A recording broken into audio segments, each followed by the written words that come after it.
Hello students, हमारा chapter चल रहा था विलयन। और आज सुबह मैंने आपको गूगल मीट पर द्रवीय विलयन के बारे में बताया। एक्चुअल में द्रवीय विलयन क्या होता है? द्रवीय विलयन के लिए एक कंडीशन है, हमें विलायक जो है वह द्रव ही लेना है, विलय कुछ भी लिया जा सकता है। तो द्रवीय विलयन के लिए कंडीशन क्या है? हमें विलायक के तौर पर द्रव लेना है, और विलय जो है वो सॉलिड भी हो सकता है, लिक्विड भी हो सकता है और गैस भी हो सकता है। इस प्रकार द्रवीय विलयन जो है उसको हम निम्न प्रकार के भागों में बांट सकते हैं। किसके आधार पर? विलय के आधार पर द्रवीय विलयन को 3 भागों में बांटा जा सकता है।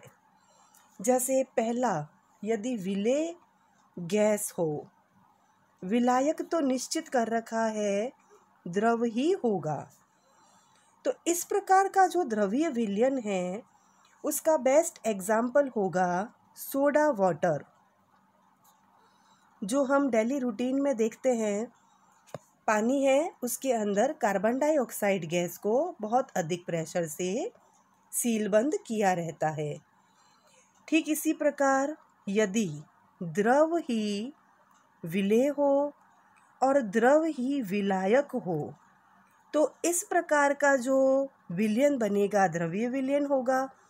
और उसका एग्जाम्पल जैसे अल्कोहल ले लिया और अल्कोहल में हमने पानी मिला दिया, या दूध में पानी मिला दो, तब भी यह द्रव का एग्जाम्पल हो जाएगा। नेक्स्ट, यदि मैंने ठोस तो ले लिया है विलय, और विलायक मैंने जो लिया है वह द्रव है, क्योंकि विलायक तो निश्चित है। तो इस प्रकार का जो एग्जाम्पल है या ऐसा जो विलयन बनेगा उसका एग्जाम्पल हो जाएगा NaCl प्लस वाटर मॉलिक्यूल, क्योंकि हम जानते हैं कि NaCl जो है वह सॉलिड फॉर्म में होता है और जल तो है ही लिक्विड फॉर्म में।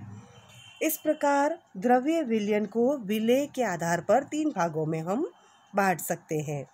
तो पहला वाला जो था जिसमें गैस और द्रव है, उसके लिए हेनरी नामक वैज्ञानिक ने एक नियम दिया, और उस नियम को हेनरीज कांस्टेंट के नाम से जाना जाता है।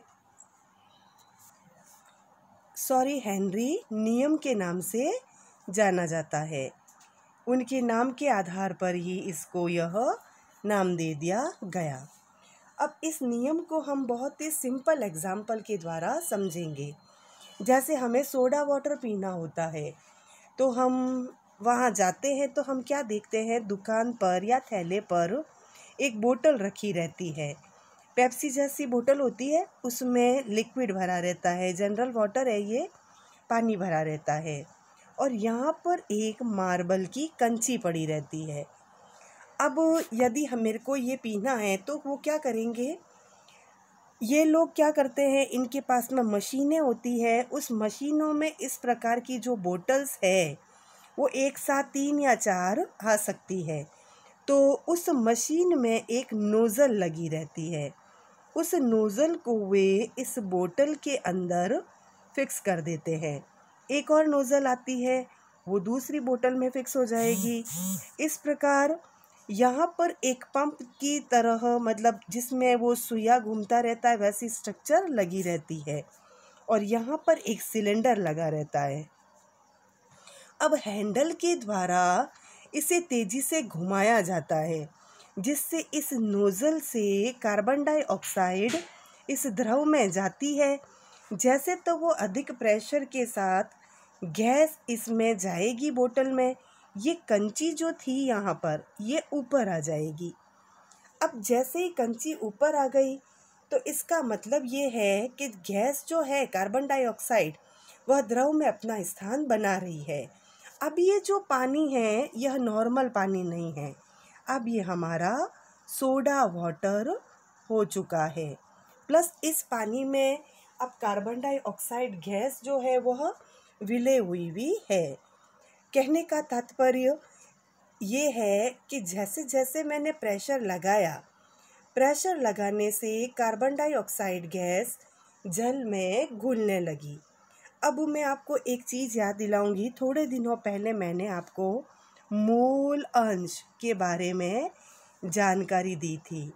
मोल अंश को हम x के द्वारा डिनोट करते हैं और मोल अंश का फॉर्मूला क्या था?